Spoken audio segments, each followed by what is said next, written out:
21 ऐसे रसोई टिप्स जो आपके खाना बनाने के तरीके को बदल देंगे। कई बार खाना इतनी जल्दबाजी में बनता है कि उसमें स्वाद की कमी रह जाती है, लेकिन अगर आप इन कुकिंग टिप्स को अपनाएंगी तो फटाफट बना खाना भी काफ़ी टेस्टी बनकर तैयार होगा। तो चलिए जानते हैं क्या है रसोई के वो टिप्स जो आपके खाने के काम को आसान बना देंगे।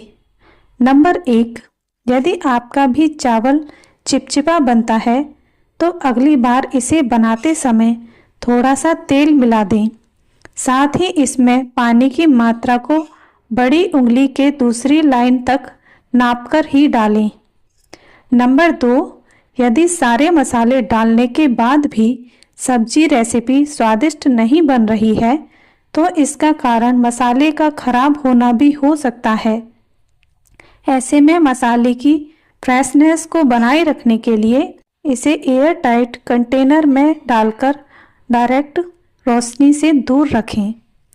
नंबर 3, यदि रोटी सॉफ्ट नहीं बनती है तो आटे को गर्म पानी से गूंथें। इसे आप दूध से भी गूंथ सकती हैं। इसके साथ ही रोटी बनाने से पहले आटे पर घी या तेल लगाकर इसे कुछ देर के लिए ढककर छोड़ दें। नंबर 4, यदि सब्जी में पानी ज़्यादा हो गया है तो ग्रेवी को गाढ़ा करने के लिए खसखस के बीजों को भूनें और इसका एक पेस्ट तैयार कर लें। फिर इसे ग्रेवी में डालें और मीडियम आंच पर पकाएं। नंबर 5, प्याज को फ्रिज में रखने से इसका एंजाइम, जिसकी वजह से आंखों में आंसू आता है, कम हो जाता है। ऐसे में आप बिना ज़्यादा परेशान हुए फटाफट प्याज काट सकते हैं। इसके अलावा प्याज काटते समय च्युइंगम चबाना भी एक अच्छा विकल्प होता है। नंबर 6, रोज की अरहर यानी पीली दाल अगर घर वालों को फीकी सी लगती है तो इसका टेस्ट बढ़ाने के लिए पहले दाल को उबाल लें। फिर पैन में जीरा, प्याज, टमाटर, हरी मिर्च और थोड़े से गरम मसाले के साथ फ्राई करें। फिर इस तड़के में उबली हुई दाल डाल दें। इससे दाल का स्वाद दोगुना हो जाएगा और हर किसी को पसंद भी आएगा। नंबर 7, अगर आपके खाने में नमक ज़्यादा हो गया है तो ध्यान रहे कि नमक सबसे आखिर में डालना है। सब्जी के पक जाने के बाद या दाल के पक जाने के बाद सबसे आखिरी में नमक डालने से नमक ज़्यादा भी नहीं होगा और स्वाद भी बढ़ेगा। नंबर 8, खीर को पकाती हैं तो उसमें चीनी डालती हैं, लेकिन अगर आप हेल्दी खीर बनाना चाहते हैं तो मिठास के लिए खीर में गुड़ को टुकड़ों में करके डालें। इससे खीर का स्वाद भी बढ़ेगा और सेहत के लिए भी काफ़ी फायदेमंद होगी। अगर आप मीठा खाना पसंद करती हैं तो खीर को गुड़ के साथ बनाकर आराम से परोसिए। ये सेहत के लिए फायदेमंद होगी। नंबर 9, घर में बेसन खत्म हो गया है और पकौड़े बनाने हैं तो बाजार भागने की ज़रूरत नहीं है। घर में रखी चने की दाल को ग्राइंडर में पीसकर फटाफट बेसन तैयार किया जा सकता है। और अगर समय है तो चने की दाल को आधा घंटे के लिए भिगोकर रख दें। फिर इसको पीसकर पकौड़े बनाएं, काफ़ी टेस्टी बनकर तैयार होंगे। नंबर 10, अपनी कॉफ़ी को कम कड़वा बनाने के लिए इसमें थोड़ा सा नमक मिलाएं। नंबर 11, खाने में अगर नमक तेज हो जाए तो आलू छीलकर डालें। 10 से 15 मिनट बाद आलू निकाल लें। ऐसा करने से सब्जी का स्वाद बना रहेगा। चाहें तो आलू की जगह गुथे हुए आटे की लोई भी डाल सकती हैं। 10 मिनट बाद लोई निकाल लें। वहीं अगर नमक तेज हो गया है तो दही डालें। दही डालने से भी नमक कम हो सकता है। नंबर 12, इसी तरह से ग्रेवी वाली सब्जी में मिर्च तेज हो गई हो तो उसमें फ्रेश क्रीम या मलाई फेंटकर डालें। तीखापन तुरंत दूर हो जाएगा। और अगर सूखी सब्जी में लाल मिर्च तेज हो गई है तो इसमें बेसन भूनकर डालें। बेसन से सब्जी का स्वाद बढ़ जाएगा और तीखापन कम होगा। सब्जी में अगर खट्टापन ज़्यादा हो गया है तो इसमें 1 टीस्पून शक्कर मिलाएं। खट्टापन कम हो जाएगा। नंबर 13, पराठा बनाते समय स्टफिंग गीला होने के कारण पराठे टूट जाते हैं। जिससे पराठा बनाने में मुश्किल होती है। ऐसे में स्टफिंग में नमकीन पीसकर मिलाएं। नमकीन मिलाने से स्टफिंग ड्राई हो जाएगी और मसालों का स्वाद भी बढ़ जाएगा।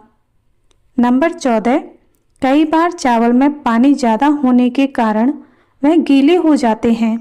चावल का पानी सुखाने के लिए पतीले या कुकर को तवे पर रखकर ढक्कन हटा दें। थोड़ी देर में पानी सूख जाएगा।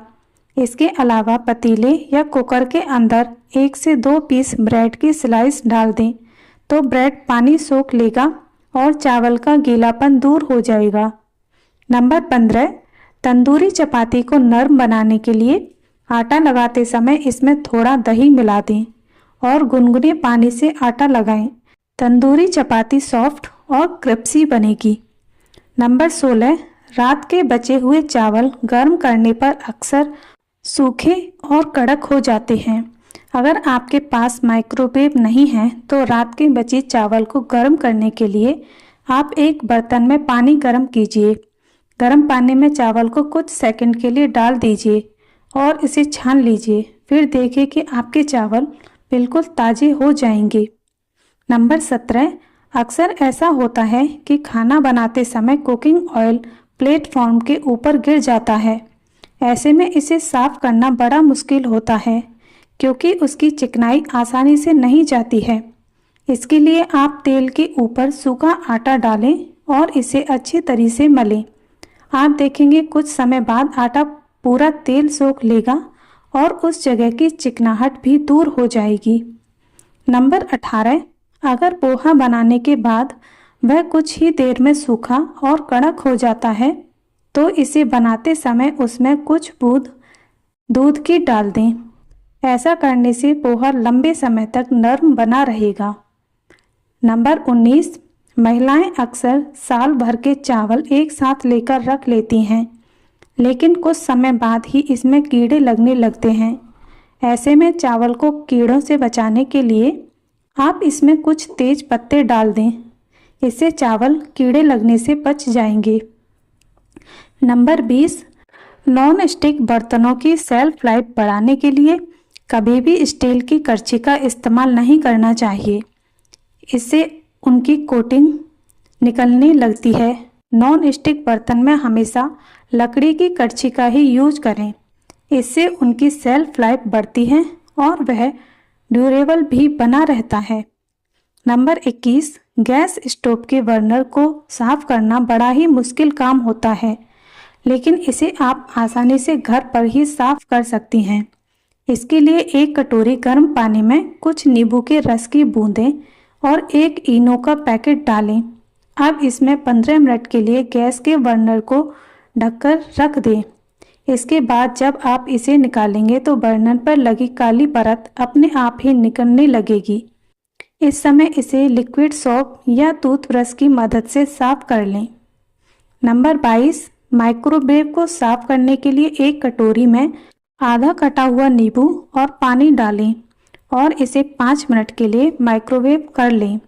इससे माइक्रोवेव में जमी हुई चिकनाई और खाने की परत नरम पड़ जाएगी। फिर आप इसे किसी स्पंज की मदद से आसानी से साफ कर सकेंगे। नंबर 23, कई बार ऐसा होता है कि मिक्सी का जार बार बार इस्तेमाल करने से इसके ब्लेड की धार कम हो जाती है। ऐसे में आप इसे घर पर ही शार्प कर सकते हैं। इसके लिए मिक्सी के जार में थोड़ा सा नमक डालकर इसे अच्छे से चला लें। इससे जार के ब्लेड तेज धार के हो जाएंगे और बाकी की चीज़ें भी अच्छे से पिसने लगती हैं। इन छोटे कुकिंग टिप्स की मदद से आपकी रसोई भी स्वादिष्ट बनकर तैयार होगी, साथ ही वह साफ सुथरी और स्वच्छ भी दिखेगी। इसी तरह की और वीडियोज़ के लिए हमारे चैनल को सब्सक्राइब जरूर कर लें।